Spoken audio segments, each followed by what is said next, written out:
The Wrangler in behind me is in the high velocity paint. It has also got the available hardtop. And this one is the Sahara trim level. It's the 4xe. So you've got the 4xe charge door there. Popping it open, sitting level 1 and level 2 support. There's a little indicator light there, and then there's also this little Jeep Easter egg that this is going to highlight when you're plugged in. And then it gives you little indicator lights to let you know how empty or full you are as you go. You're only going to find the 4xe Wrangler with the 4-door configuration, so there's no 2-door option available whatsoever. This thing is technically trail rated, and it's got water fording capabilities up to 30 inches. Looking at charge times inside of this thing, level 1 charging is 12 hours versus level 2 charging, you're looking at 2 hours instead. So realistically, you could just plug into a regular wall outlet at home and just trickle charge overnight if you're not going crazy distances. There is a level 1 compatible charger that's going to be standard inside of the Wrangler. But one really cool thing is that this thing even has an inverter available too. So all you would do is just plug it in the way that you would your charger, and it's even got PowerPoint, like a boatload of PowerPoint. So you'd have 4 individual wall outlets and USB Type-C. So if you want to use this thing as kind of like a little mobile generator, you do technically have that flexibility, which is amazing. There are a series of different style wheels along with different types of rubber and different sizes of rubber, depending on which trim level of the vehicle that you're in. As I mentioned, this one is the Sahara trim level, which means we're looking at 20-inch with these blacked out wheels. And one thing that I love about the Wrangler 4xe is that the center cap inside of the wheel itself has this outline of a Jeep, but it's in this like electric blue, and it looks really sharp. The fender flares inside of this thing pop out nicely. You've got a few different options that are available. So it's either going to be body color or black, again, just depending on the trim level of the vehicle that you're in. Underneath the vehicle, you are going to find skid plates on the transfer case and the fuel tank. And you are going to find the Wrangler 4xe with the Select Track Standard, and then the option for the Rock Track 4x4 system when you get into some higher trim levels of the vehicle. There's one thing about the front end of the Wrangler 4xe that sets it apart from the rest of the Jeep lineup.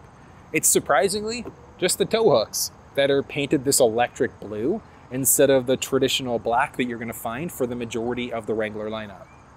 This looks kind of nice though. You're going to find LED headlamps and fogs inside of the majority of the Wrangler 4xe, with the exception of the Sport S model, so the entry-level model for the 4xe. And that's going to be a halogen headlamp instead, with the option of upgrading to the LEDs if that's the route you want it to go. There is an added technology group that's going to give you the front-facing camera, so if your plan is to take this thing on trails, being able to shoot that thing in front of you is incredibly helpful. You're never going to find a forward sensing system in this thing whatsoever though, so that's just not available from the factory at all. But I like the overall styling of the front end here. It's just so Jeep-esque. You know when you've got a Wrangler coming at you. Getting underneath the hood of the Wrangler is straightforward, so along the driver and passenger side, you've got a few releases. It's going to go one side to the other, and then once you're done, you can't actually lift it up, because this thing is technically locked down. It's really just to help out in case the latches come undone and the hood doesn't fly up on you. So if you lift up, literally right in the middle, you're going to go just off to the left-hand side a little bit, slide your hand in, and you've got your release. And this thing is just a regular prop bar. And you've got this, the 2-liter turbocharged engine. You're going to find a series of different engine choices that are available inside of the Wrangler when you look at the gas engine.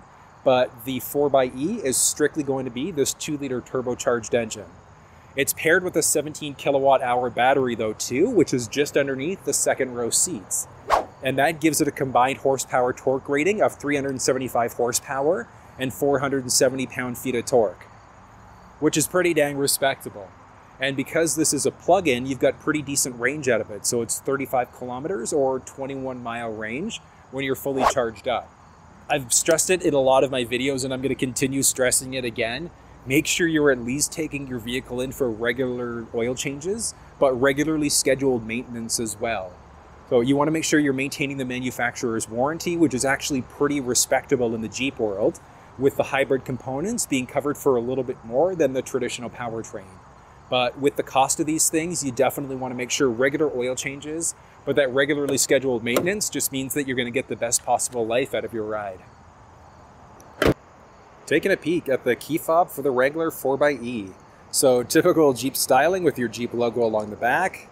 There is the emergency access key, so if you needed to unlock the door, lock the glove box, things like that. You've got the unlock button, lock button, remote start, horn or panic alarm button.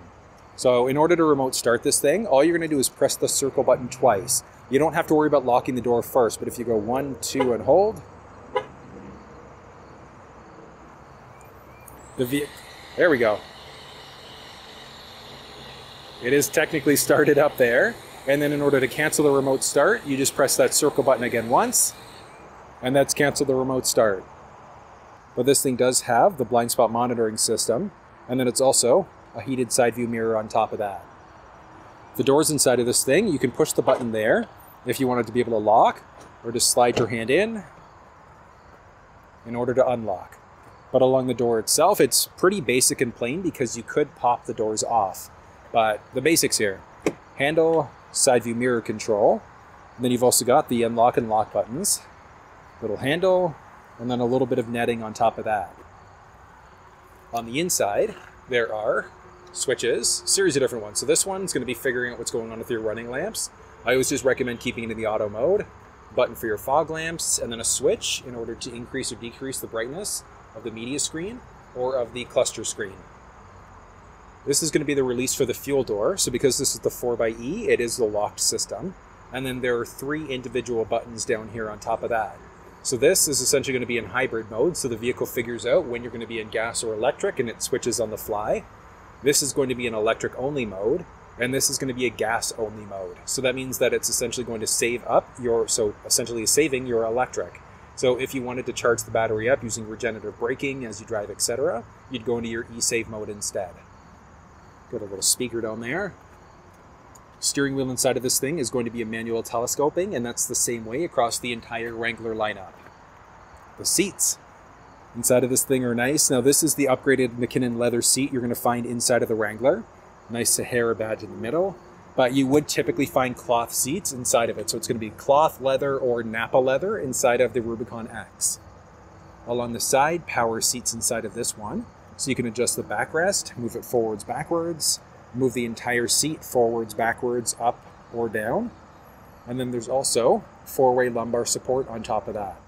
It's a 2-way adjustable headrest, so you can't go forwards or backwards with it, unfortunately. Obviously no sort of driver's seat memory whatsoever, but still, it's comfortable. The interior of the Wrangler is solid.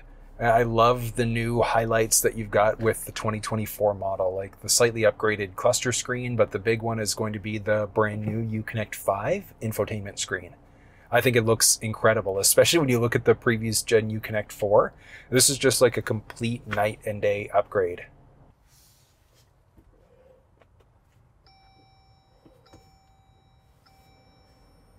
Nice. Beautiful. Look at that.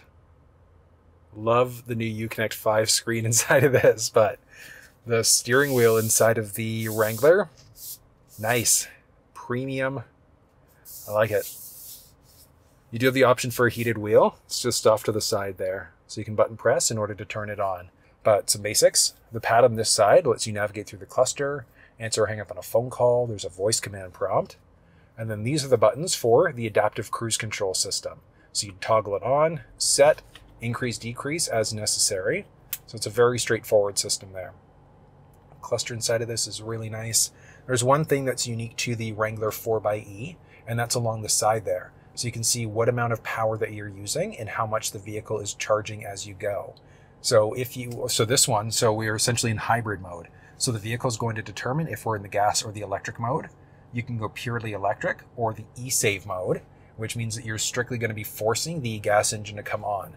But you can essentially use regenerative braking, and that's essentially just a gauge so that you know how much power you're using in the electric mode or how much charge you've got going on as you go to brake. But outside of that, the cluster is very Jeep Wrangler-esque.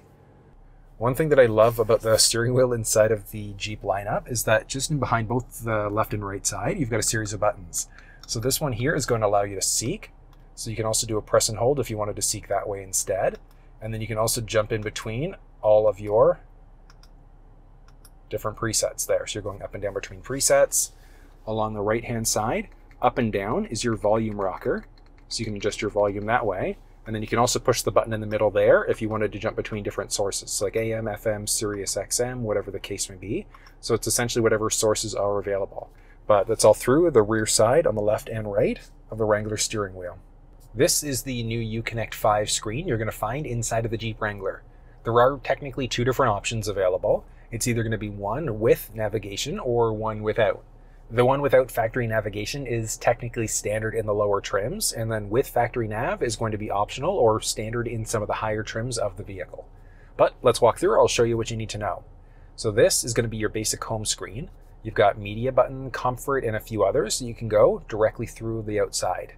Along the very top, you can see what's going on with your driver's side temperature, turn on your heated seats or steering wheel, and then you can sync up. So let's say if you've got the passenger side set to something different, you pull down the driver's side, you can sync it up the passenger to whatever the driver's side is.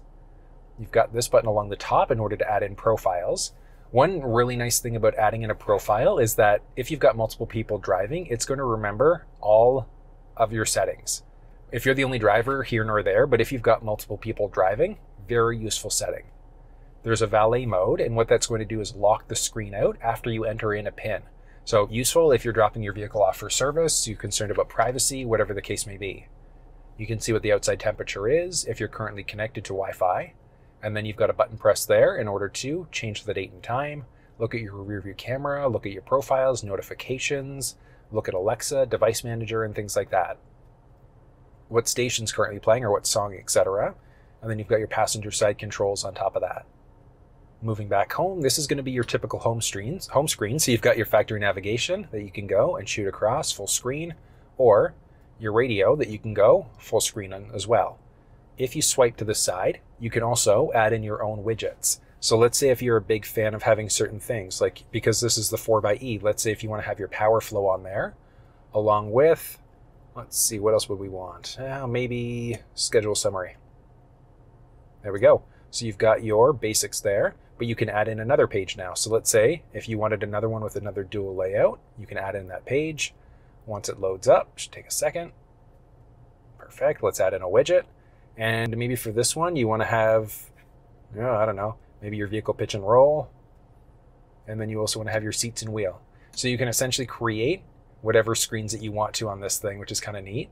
And then you can also delete or reorder pages too. So if you kind of played around with it too much, you would have the flexibility of deleting these things as well. Hopping into media, you've got a series of sources. So AM, FM, Sirius XM, Bluetooth. So you could hook your phone up to Android Auto and Apple CarPlay to stream that way. Or you can just go Bluetooth instead if you wanted to for either phone calls, music, or both. But I'll show you that once we actually set up a phone. If you had a USB stick with MP3s, you'd also be able to insert that in order to listen to media. But before we get there, you've got two different speaker options that are available inside of the 4xe. It's going to be an 8-speaker system standard, and then there's the option for the 9-speaker Alpine audio system instead. The Alpine audio is standard in some of the higher trims, but optional in the lower ones with the added technology group. And it sounds really, really good. So this one, it's just audio coming right out of the microphone here. Today's gonna be a good day. Wake up. Today's gonna be a good day. Wake up. Today's gonna be a good. The audio inside of this thing is really good. And that's even before the settings have been adjusted. Like typically treble down 2 and bass cranked by 3 gives really, really clean audio inside of this thing. You can also press along the side if you wanted to jump into any of these hot buttons too. And then you can show and hide different sources along the left.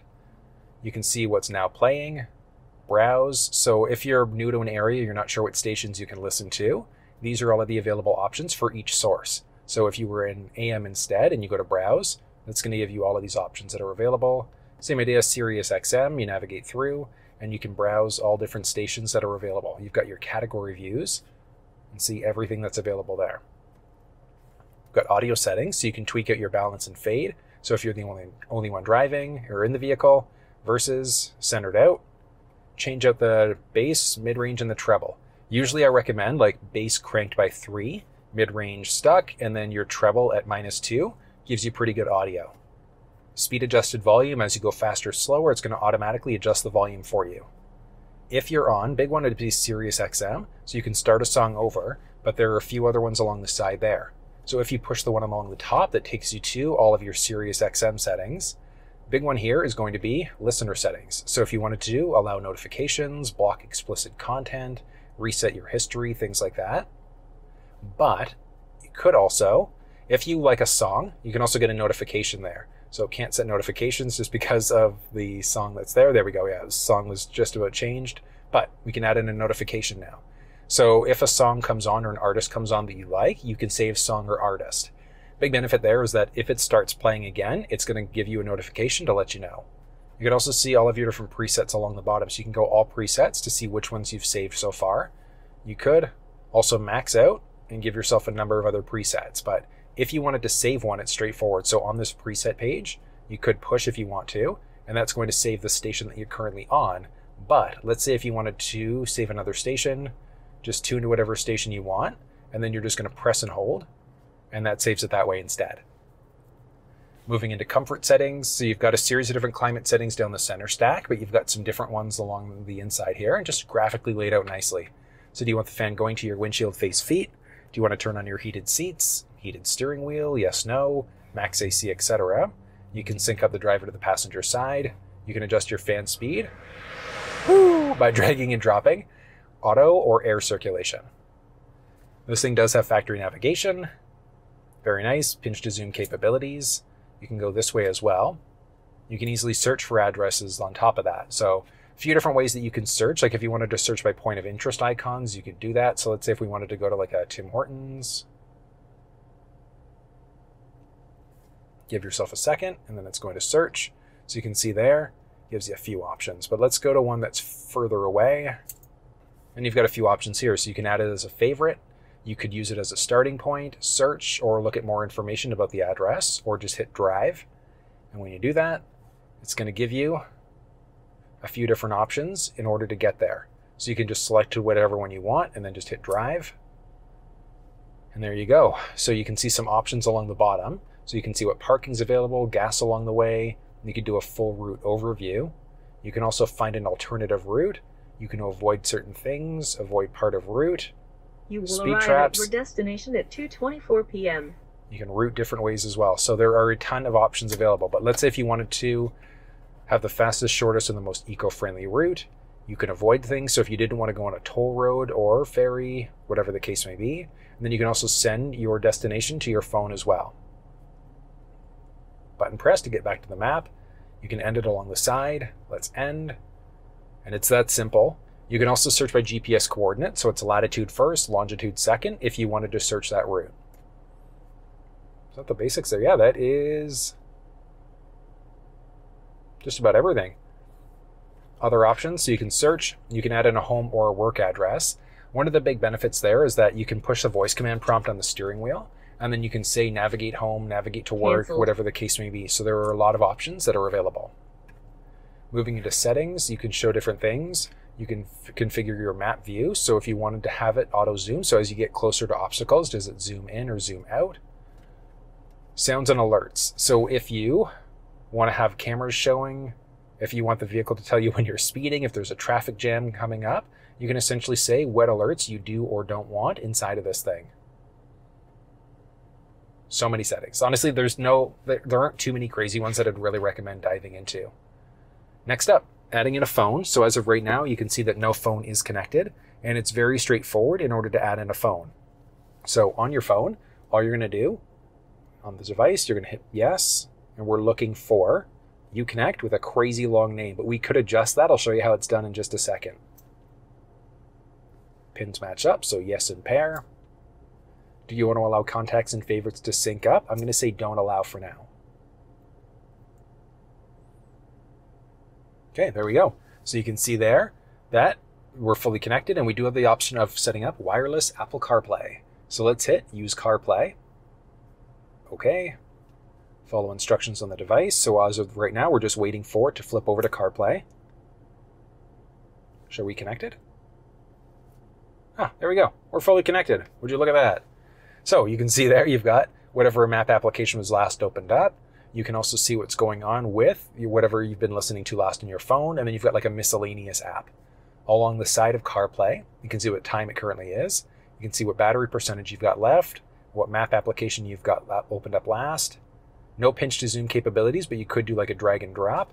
If you wanted to zoom in and out, you could do it that way instead. So just along the side, you've got a few, so your current speed. You could move yourself around, or you've also got this, so you can report different things on top of that. It's just like one of the nice things of Waze. So along the side, there are a few different options available.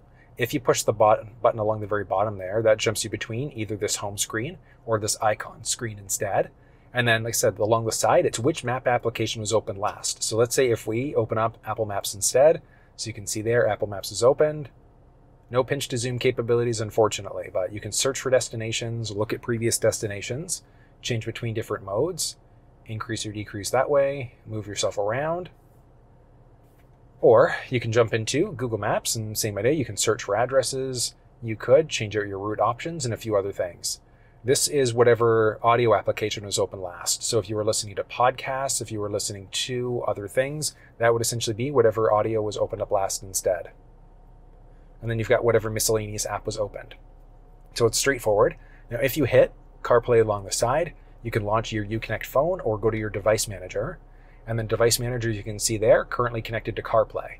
But if you didn't want CarPlay, you could just select your phone. So it's going to disconnect the CarPlay session and hook you up just over your phone. Or you can hook yourself up for music. So it can essentially be either one of these two or both. And then it's strictly going to be CarPlay. So either or. But you've got quite a few options, and it's that simple, setting up an iPhone device inside of the Wrangler.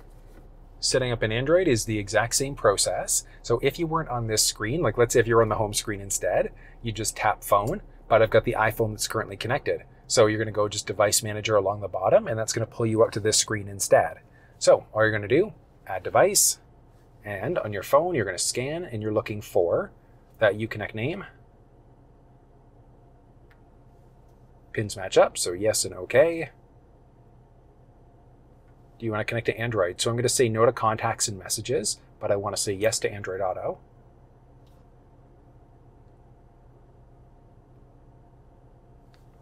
I'm going to continue. Boom, 3, 2, 1. We are fully connected there. You can see destinations along the outside. You can also, very similar to the iPhone side, adjust different route options. You can change your display mode, so north up, out that way. You can do pinch to zoom here on top of that. Along the outside, you can see what your current connection status is, the current time, map application, Google Assistant, and that's something I didn't point out on the Siri side as well. You would technically have your Siri Assistant if you were hooked up through iPhones, but then you can zoom in and out this way. You've got your microphone as you saw there, or you can go to a split screen, or a little icon view instead.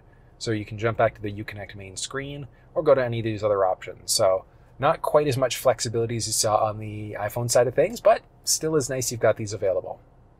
You can jump into your uConnect phone or the device manager again. So as you can see there, let's go this way.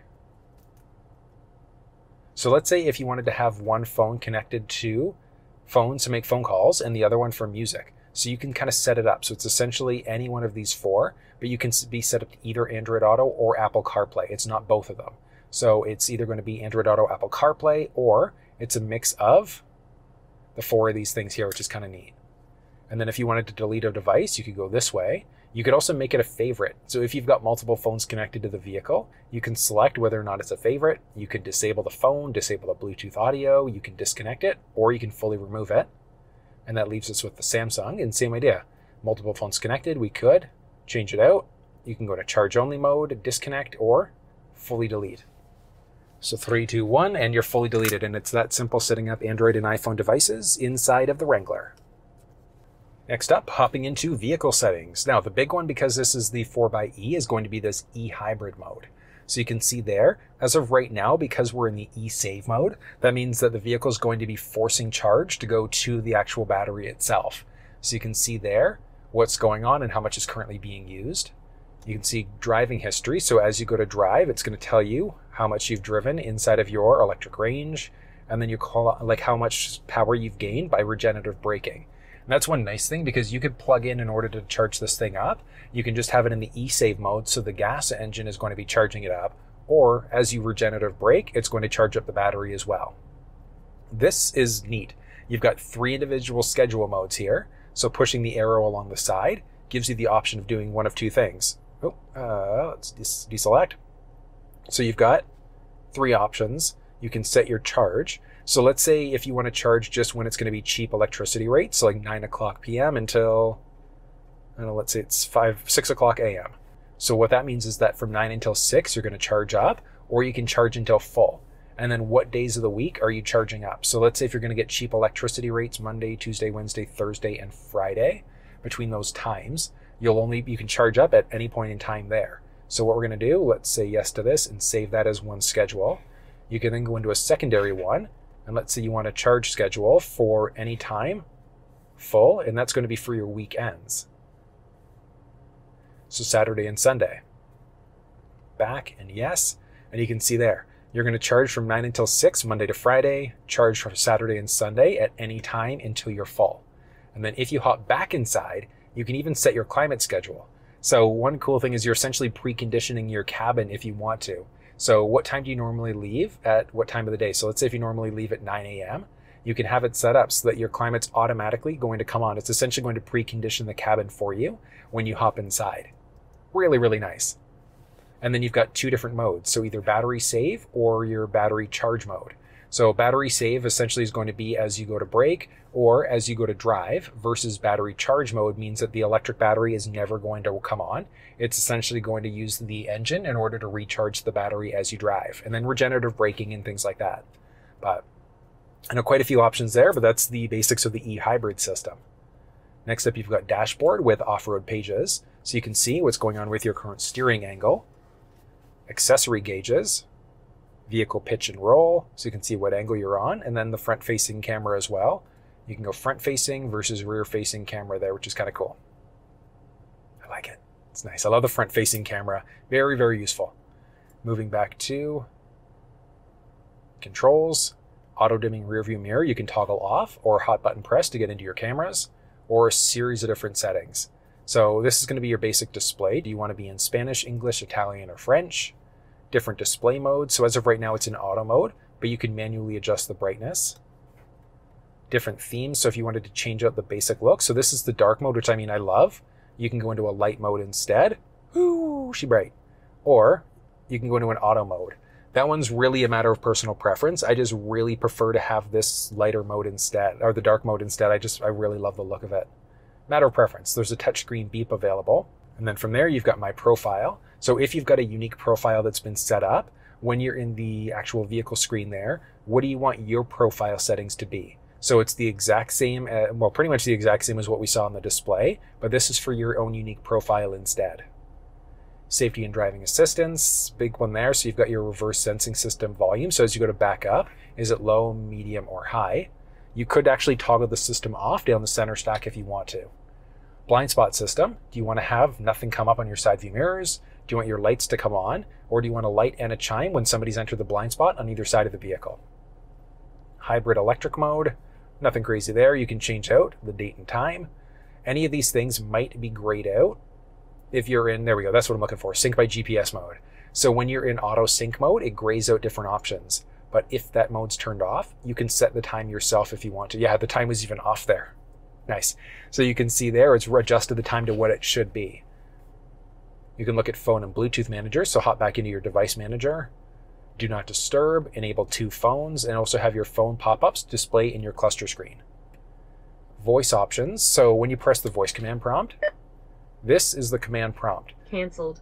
So you can see there, we've got a female, but you've got the option of going female, male, wake up word. So rather than pressing the voice command prompt, you could say, hey Jeep, or hey uConnect if you want, for it to pull up this screen. But I really recommend getting used to this because there are so many things that you can do. Like you can control the climate if you want to. You can change out the fan speed and things like that. So I definitely recommend getting the hang of this. Like spend a little bit of time and play around with the voice command prompts because you've got so many climate settings, but being able to control everything with your voice is amazing. And then once you're okay with the command list, you can just turn it off if you want to. Series of options for navigation, options for your camera there as well. So do you want your rear camera guidelines? So if you're in reverse, You've got your guidelines there, so whether or not that one shows up, and same idea when you're in your front-facing camera. Mirrors and wipers. Do you want your headlights to turn on with your wipers as they go? Options for lights. So the big one here is headlight delay. So when you go to lock the vehicle, do the lamps stay on for 30 seconds or do they just turn off? You've got a few other options there. I think it goes up to 90 seconds. And that's how long do those lights stay on for. Do you want the headlights to approach as you're walking up to the vehicle with the fob on you? Auto high beam. If the high beams are turned on and the vehicle senses somebody's oncoming, it's going to dim them and then flip them right back up to full again afterwards. Series of different options that are available there for the doors. When do you want them to unlock, lock? Do you want them to flash when you lock them? Do you want the horn to sound, yes or no, when you press once, twice, etc.? Nothing crazy there. Seats and comfort. When you, there we go. So when you remote start, do you want to have, there you go, all starts. Do you want to have the vehicle determine what the cabin temperature should be automatically when you remote start or every time that you start? Or do you never want it to determine what it's going on itself?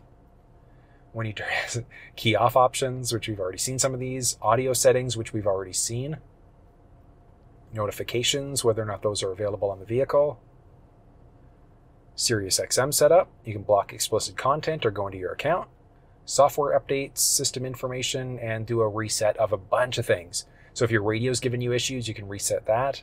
You can clear all personal data, clear your Wi-Fi passwords for phone projection and things like that. So there are quite a few options, and then even factory reset. So if you're selling your vehicle, you can bring it back to a factory default instead.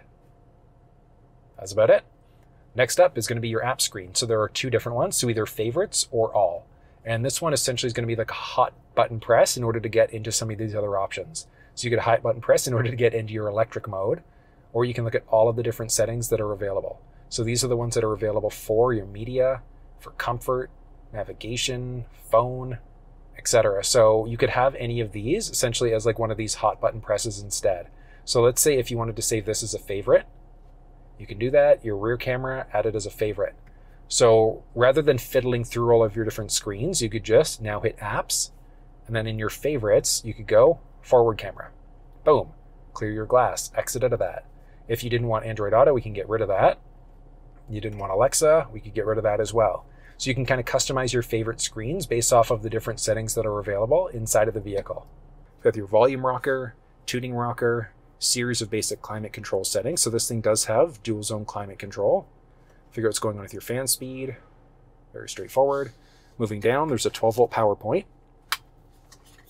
Series of other power points. You've got your USB-C, USB Type-A, aux jack, and then your window controls for both the first and second row, and then a switch to kill off, power to the windows on top of that. So a little shelf down there. And then you've got two individual shifters. So this one is to change between either 2 high, 4 high, neutral, 4 low, or 4 high part-time. So kind of in a nutshell, you want to be in 2 high the majority of the time. 4 high auto or part-time, essentially you're going to be using these ones if you're going to be going through snowy conditions, if it's super slippery out and things like that. Neutral is if you're neutral towing. And then your 4 low setting is going to be if you're going rock crawling, pulling a boat out of water, things like that. And then you've got your main shifter. And it's going to let you switch between park, reverse, neutral, drive, or bring it over in order to go through a manual mode to adjust out gears this way instead if you want. Really nice. And then you've also got your little Jeep badge there. Now, one thing about this secondary shifter is that it's actually that kind of threw very easily, but you might find that it's a little bit stiff. So you want to just make sure in order to change out you're in neutral, but the first few times you use it, you might have to give it a little bit in order to be able to, yeah, I see even wanting to go to 4 low. Oh, there we go. So it's a little bit tricky to do it. It's like taking its sweet time, but it's going to get looser over time and with use. But like I said, the majority of the time just being 2 high. Wintertime driving, snowy conditions, 4 high auto instead. So manual parking brake. Got a few cup holders. Nice armrest with the same stitching that we saw along the seats as well. But this thing, fully lockable. And then there are 2 releases that are there too. So the top release gives you just this little storage tray. But then when you lift up, a little bit more storage down there, along with an additional USB power point, so USB Type-A. Shifting up overhead, this thing has a manual or auto-dimming rearview mirror, manual dimming in some of the lower trims, assistant SOS mode on top of that. So if you ever are off-road or you run into problems, you can call for assistance if you need it. Visor inside of this thing has a built-in HomeLink system, so garage door opener, you can program it in if you've got one at home. There's a little business card, receipt, or traffic ticket holder on the outside and the inside. Little visor with a vanity mirror and lights built in. And then this thing extends out, blocking most of the sun that might be hitting your face, which is great. So this is a hard roof, so we can easily take it off. All you're gonna do, so there are technically the two sides there, so you should be taking the driver's side off first, but to the side, other side. Oh, that one's already off. Perfect, and then you've got your main latch down, and then you can just lift up from there. So it's super easy to remove the first two. The back one, a little bit more challenging, but not impossible at the same time. There is the Sky One Touch roof as well. And the One Touch is really, really nice. I was in a regular Wrangler recently with it, and just having that One Touch option, I just think is incredible. But I'm gonna set the seat up the way that I would normally drive. There we go. Yeah. Okay, perfect, there we go. So this is the way that I would typically drive being 6 feet tall. And with the seat set up this way in the second row, I've got more than enough knee space, more than enough foot space. And up overhead, a little bit more, about 4 inches roughly of head space there. Not too shabby. It's good. The seats in the second row, I mean, obviously not quite as comfortable as the first row seats, but they're still pretty nice all at the same time. Decent amount of cushion here. Now, three full-size versions of me, I can't see being an issue inside of this whatsoever. The tricky part's going to be inside of the middle seat because of the way that the arm, like just in behind the armrest is. Might be a little bit tricky for 3 full-size adults, but if you've got kids, they won't have an issue. And then if you do have kids, front-facing, rear-facing child seats, you've got all of your tether points and anchor points and things like that, so you can easily tie them down if you need them. There are some cup holders in the seats, baked right in. Behind the first row seats on the driver and the passenger side, you're going to find a few pockets. And then just in behind the armrest in the first row, there are controls for the vents, but then window controls are there. And then there's a boatload of USB power points. So there's 2 USB-C, 2 USB Type A, and then there's a 150 watt wall outlet in the back on top of that. The airbags inside of this, because the doors and the roof can come off of this thing, the airbags are actually built all the way around. So they're everywhere. So in case of a rollover accident and the doors are off, you are protected from that perspective. Filling up fuel inside of the Wrangler is straightforward, and it's just along the driver's side. And it is a locked system, and that's just because it's a hybrid. So along the driver's side, you're just going to hop in. There's a button just to the left-hand side of the steering wheel, and that's going to pop it open. And when you open it up, it's a regular capped system. I did mention the electric range inside of this thing is pretty good, 35 kilometers or 21 miles. And it's got pretty good fuel economy as well because of the 2-liter turbocharged engine. Looking at fuel quality, regular 87 octane is all you need to use inside of this thing. So you don't need to use a 91, 94. It is a turbocharged engine, but still, minimum manufacturer's recommendation, just regular fuel. There are a few things about the 4xe that you're going to find similar to the rest of the Wrangler lineup. So you've got your full-size mounted spare along the back. The backup camera is located just right in the middle of that spare tire. Rear tow hook, and very similar to the front end, these ones are also painted that electric blue instead. This Wrangler is pretty much as loaded as you can get, with the exception it doesn't have the available tow package that you can get from the factory. When you look at adding that package on, the max towing capacity inside of the 4xe is going to be 3,500 pounds. So that's what you're maxing out at. If you need to go a little bit heavier than that, you will have to bump yourself up to the regular gas engine instead. So as long as you've got the key fob on you, you can push the button there in order to lock the door, or just push again to unlock. Oh yeah. Rear wiper is going to be standard across the Wrangler lineup. Along the swing gate, there's a little Jeep badge there, and that's going to give you a rundown of the dimensions of the vehicle. It tells you the max water fording for your specific model and a few other details. So I did mention max water fording is 30 inches inside of the 4xe, but in case you forgot anything, it does show it on the swing gate itself, which is great. There's not too much back here though. There's a 12-volt power point along the left side, and then there's also this little plastic cover that's got a fuel tank on it. And that's actually an emergency release for the actual door. So just in case the power button isn't working, you could release it from the back as well. Along the right side, there's an Alpine subwoofer back here. So the Wrangler does have either 8 or 9 speakers, with the upgraded Alpine sounding even better, which I'll touch on once we hop inside. But the Alpine woofer is in the back. And then other than that, this thing is just the regular carpeted liner. Lifting this thing up, you do have access to the regular wall outlet. So it's a 20-foot cable with support for level 1 charging only. You could technically do something aftermarket, Mopar accessories, third parties, if you're looking for a 240 charger instead. So you've got some options there. It's really a matter of, are you okay with just trickle charging, or do you need to have a 240? Honestly, for the plug-in, for the size of this thing, I'd probably just recommend going to level 1 anyways, unless you're driving like 40, 50 kilometers every day, but like 12-hour charge time to go from 0 to full inside of the Wrangler 4xe is pretty respectable. Outside of that, there's also a little release. And when you lift this thing up, you're also going to find the jack stand. So if you ever need to change a tire yourself, you could. But being a Jeep owner, you've also got access to Jeep roadside assistance. And that's going to include fuel delivery, winching if necessary, with quotes, because it's not everywhere. Like, you can't be deep in the bush, but winching services are available, towing, and a few other things, which is kind of nice. But the space back here is pretty good. Now, folding down the second row seats, you can actually, well, I can reach it from the back here. So you're gonna go up and drop down. But when you lower the seat that way, it's not a flat fold. But one really cool thing about the Wrangler 4xe is that if you go through the second row door, you can lift up. And then if you want to, you could fold the seat down this way instead, like from the inside. But you can also lift the cushion up. You can fold down.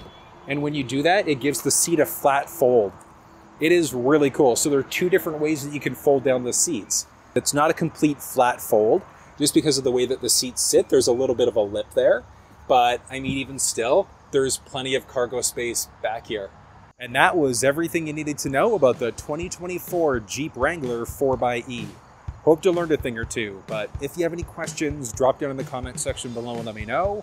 And you can find the build link for this specific one in the description, along with the contact information for Pickering Jeep, tech walkthroughs, and a number of other things. But if you found this one useful, give it a thumbs up, subscribe to the channel if you haven't already, and until I see you next time, take care.